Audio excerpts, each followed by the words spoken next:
ദയാദുർഗ. രചന നിമ സുരേഷ്. അവതരണം അപര. മറന്നോ ദുർഗ എന്നെ?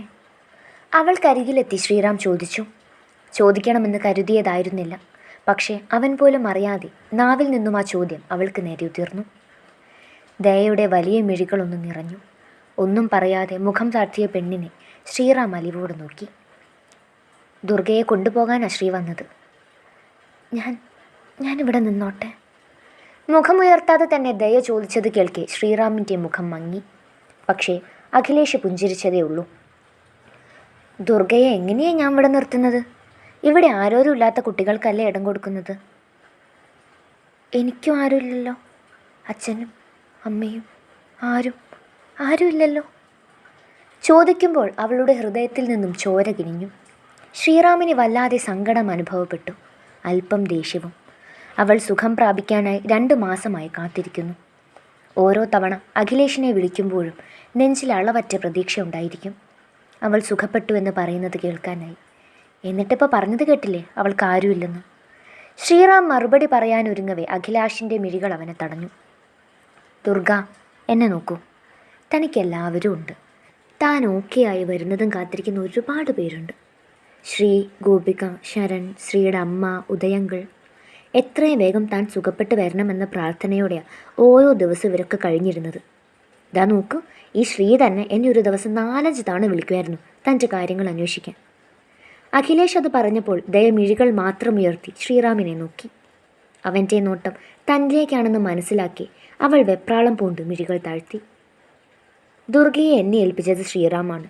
Now your treatment is over and you have to go. തനിക്ക് എപ്പോൾ വേണമെങ്കിലും ഇവിടേക്ക് വരാം, ഒരു വിസിറ്ററായി മാത്രം. അഖിലേഷ് കൂട്ടിച്ചേർത്തു. ദയ ഒന്നും മിണ്ടിയില്ല. ദുർഗ, വാടോ. പുറത്ത് ഗോപു തനിച്ചാണ്. ശ്രീറാം പറഞ്ഞപ്പോൾ എന്ത് ചെയ്യണമെന്നറിയാതെ ദയ നിന്നൊരുക്കി. ഇനിയും ആർക്കും ഒരു ബുദ്ധിമുട്ടാകാൻ അവൾക്ക് താല്പര്യമുണ്ടായിരുന്നില്ല, പ്രത്യേകിച്ച് ശ്രീറാമിനും കുടുംബത്തിനും.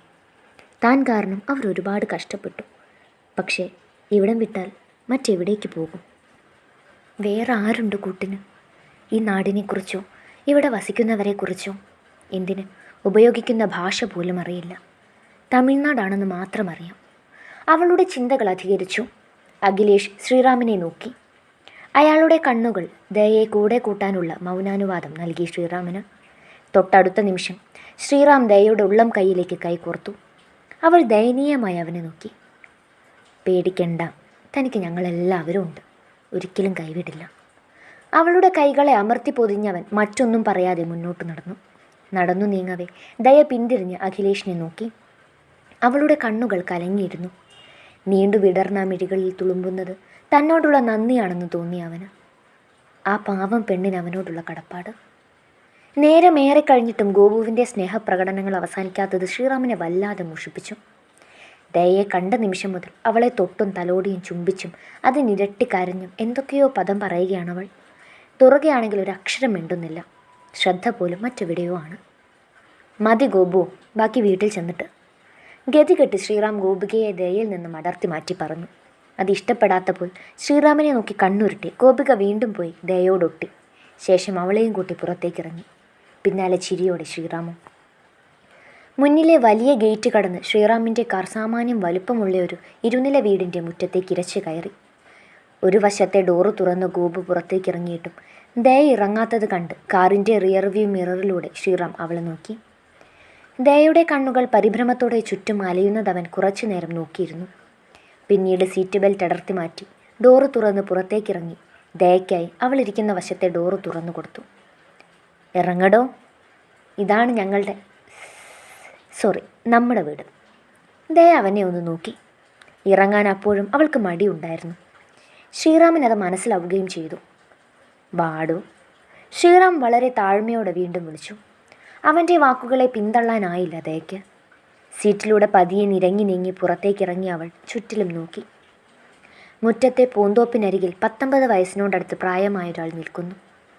അയാൾ തന്നെ സൂക്ഷിച്ചു നോക്കുന്നത് കണ്ട് ദയയ്ക്കാകെ വല്ലായ്മ തോന്നി. ഏതാണീ പുതുമുഖം എന്നാകും അയാളുടെ മനസ്സിൽ. ദയ ചിന്തിച്ചു. ശ്രീറാം മുന്നോട്ട് നടന്നപ്പോൾ തല കുനിച്ച് അവനെ പിന്തുടർന്ന് ദയയും ചുവട് നീക്കി. നീങ്ക சொன்ன പൊണ്ണ് ഇവൾ താനാ?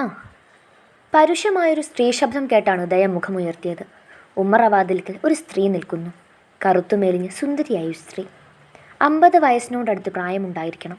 അല്പം നരച്ചതെന്ന് തോന്നിക്കുന്ന ഒരു കോട്ടൺ സാരിയാണ് വേഷം.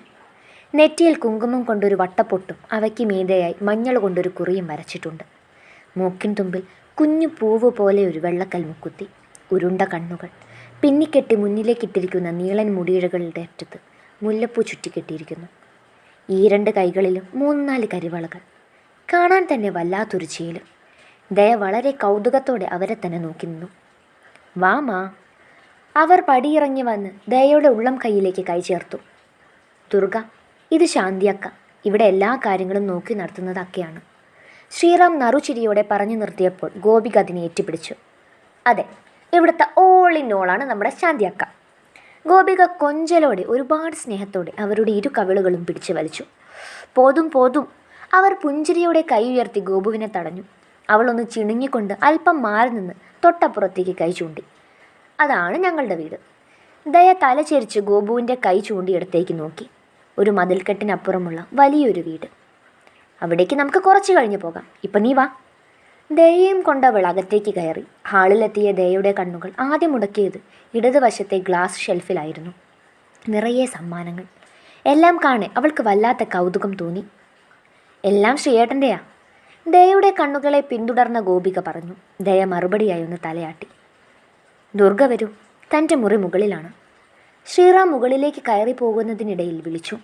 ഗോപികയെ നോക്കിയപ്പോൾ ശ്രീറാമിനൊപ്പം ചെല്ലാനായി അവൾ കണ്ണു കാണിച്ചു. അവളെ നോക്കി തലയനക്കി ദയ ശ്രീറാമിന് പിന്നാലെ പടികൾ കയറി. മുകളിലായുള്ള 3 മുറികളിലൊന്ന് ശ്രീറാം ദയയ്ക്കായി തുറന്നുകൊടുത്തു. ദേ, അതെൻ്റെ മുറിയാണ്. തൊട്ടെതിർവശത്തെ മുറിയിലേക്ക് വിരൽ ചൂണ്ടി ശ്രീറാം പറയവേ ദയയുടെ നോട്ടം ആ മുറിയിലേക്ക് പാളി വീണു. വാതിൽ പൊളി അടച്ചിട്ടതിനാൽ ഒന്നും അവൾക്ക് കാണാൻ സാധിച്ചില്ല. പക്ഷേ ആ മുറിയിൽ നിന്നും നോക്കിയാൽ ഈ മുറി മൊത്തമായും കാണാൻ സാധിക്കുമെന്ന് അവൾക്ക് തോന്നി. തനിക്കിപ്പോൾ അത്യാവശ്യത്തിനുള്ള ഡ്രസ്സും സാധനങ്ങളും ഒക്കെ ശാന്തിയാക്ക അലമാരയ്ക്കകത്ത് അടുക്കി വെച്ചിട്ടുണ്ട്. പിന്നെ തനിക്ക് എന്ത് പ്രയാസമുണ്ടെങ്കിലും തുറന്ന് പറയണം. എന്നോട് പറയാൻ ബുദ്ധിമുട്ടുണ്ടെങ്കിൽ ഗോപുവിനോട് പറഞ്ഞാൽ മതി. ഒന്ന് കുളിച്ച് ഉഷാറായിക്കോളൂ, എന്നിട്ട് നമുക്ക് ഭക്ഷണം കഴിക്കാം. ഓക്കെ?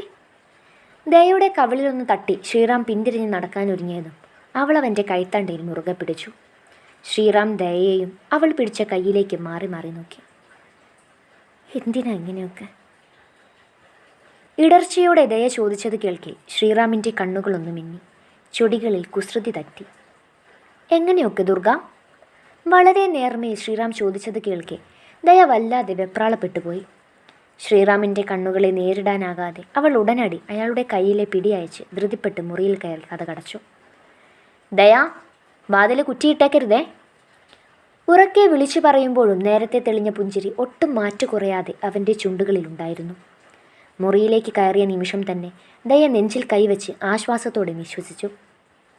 നെഞ്ചിൽ കൈവച്ച് തൻ്റെ ഉള്ളം കയ്യിലിരുന്നാണ് ഹൃദയം മിടിക്കുന്നതെന്ന് തോന്നിപ്പോയി അവൾക്ക്. അത്രമാത്രം ഉച്ചത്തിലും വേഗത്തിലുമാണ് അവയുടെ തുടിപ്പ്. അയാൾ അടുത്തു വരുമ്പോഴെല്ലാം ഇങ്ങനെയാണ്. ആ കണ്ണുകൾ കാണുമ്പോൾ, ചുണ്ടുകൾ വിടരുന്നത് കാണുമ്പോൾ, നിശ്വാസം ചർമ്മത്തിൽ പതിയുമ്പോൾ, അപ്പോഴെല്ലാം തൻ്റെ ഹൃദയം ഇങ്ങനെയാണ് തുടികൊട്ടുക. എന്തൊക്കെയോ ചോദിക്കണമെന്ന് കരുതിയിരുന്നു. മുത്തശ്ശനെക്കുറിച്ചും വല്യമ്മയെക്കുറിച്ചും സിദ്ധാർത്ഥേട്ടനെക്കുറിച്ചുമെല്ലാം. പക്ഷെ ആ നോട്ടം, കുസൃതി, പുഞ്ചിരി എല്ലാം തന്നെ വല്ലാതെ ഒലിക്കുന്നു. എല്ലാവർക്കും എന്നോട് ദേഷ്യമായിരിക്കും. ഒരു ദാക്ഷിണ്യവും കൂടാതെ കൊന്നില്ലേ ഞാൻ ആ നെറുകെട്ടവനെ. ഇനി ഒരിക്കലും അയാളെ കാണണ്ടല്ലോ, പേടിക്കണ്ടല്ലോ. ദയ മുടിയിൽ കൈകൊരുത്ത് വലിച്ച് വാതിൽ പൊളിയിലൂടൂർന്ന് നിലത്തേക്കിരുന്നു. ദുർഗ, കഴിഞ്ഞില്ലേ? വാതിൽ പൊളികളിൽ കൊട്ടി ശ്രീറാം ഉറക്കെ ചോദിച്ചു. മറുപടി ഒന്നുമില്ലെന്ന് കണ്ടപ്പോൾ മൗനം വരിച്ച് അല്പനേരം അവിടെ തന്നെ നിന്നു. അവളെയും കാത്തു. വീണ്ടും കൊട്ടി. മറുപുറം തീർത്തും നിശബ്ദം. ശ്രീറാമിന് ഭീതി തോന്നിത്തുടങ്ങി. പതിയെ വാതിൽ പാതി തുറന്നകത്തേക്ക് നോക്കിയതും അവൻ്റെ കണ്ണുകൾ കുറുകി. വേഷം പോലും മാറാതെ മുഖം മുട്ടിലൊളിപ്പിച്ചിരിക്കുന്ന ദയ. അവൻ ധൃതിയിൽ നടന്നു ചെന്ന് അവൾക്ക് മുന്നിൽ മുട്ടുകുത്തിയിരുന്നു. ദുർഗ. അരികിൽ ശ്രീറാമിൻ്റെ ശബ്ദം കേട്ട് ദയ മുഖമുയർത്തി. ചുവന്ന് കലങ്ങിയ അവളുടെ മിഴികൾ കാണി ശ്രീറാം ആദ്യോടെ അവളെ നോക്കി നിന്നു. എന്താ ദുർഗ, എന്തു പറ്റി? അയാളെ ഞാൻ കൊന്നില്ലേ? കുഞ്ഞുങ്ങളെപ്പോലെ ചോദിച്ചവൾ വീണ്ടും തേങ്ങിക്കരഞ്ഞു. ശ്രീറാം ഉത്തരമില്ലാതെ നിന്നുപോയി. എന്താണ് ഇവളോട് പറയേണ്ടത്? ഏത് രീതിയിലാണ് ഇവളെ സമാധാനിപ്പിക്കേണ്ടത്? അതിലുപരി എന്ത് പറഞ്ഞാലാണ് അവൾക്ക് ആശ്വാസം ലഭിക്കുന്നത്? തുടങ്ങി ഒരുപാട് ചോദ്യങ്ങൾ അവനെ വീർപ്പ് മുട്ടിക്കുകയുണ്ടായി. എല്ലാം മറക്കണമെന്ന് വാശി പിടിച്ച് അവളെ ഒരിക്കലും പ്രഷർ ചെയ്യരുത്. Give Har time. അഖിലേഷിൻ്റെ വാക്കുകൾ ഓർമ്മ വന്നപ്പോൾ ശ്രീറാം ഒന്നുകൂടി ദയക്കരികിലേക്ക് നിരങ്ങി നീങ്ങിയിരുന്നു. ഡോണ്ട് ക്രൈ ദുർഗ, തനിക്ക് ഞങ്ങളൊക്കെ ഇല്ലേടോ? ഉള്ളം കൈയാൽ അവളുടെ കണ്ണുനീർ തുടച്ചു മാറ്റി ശ്രീറാം വാത്സല്യത്തോടെ അവളുടെ നെറുകയിൽ തലോടി. ദയവിതുമ്പലോടെ അവൻ്റെ ചുമലിലേക്ക് നെറ്റി മുട്ടിച്ചു. അല്പം മടിയോടെ ശ്രീറാമിൻ്റെ കൈകൾ അവളെ ചുറ്റിപ്പിടിച്ചു.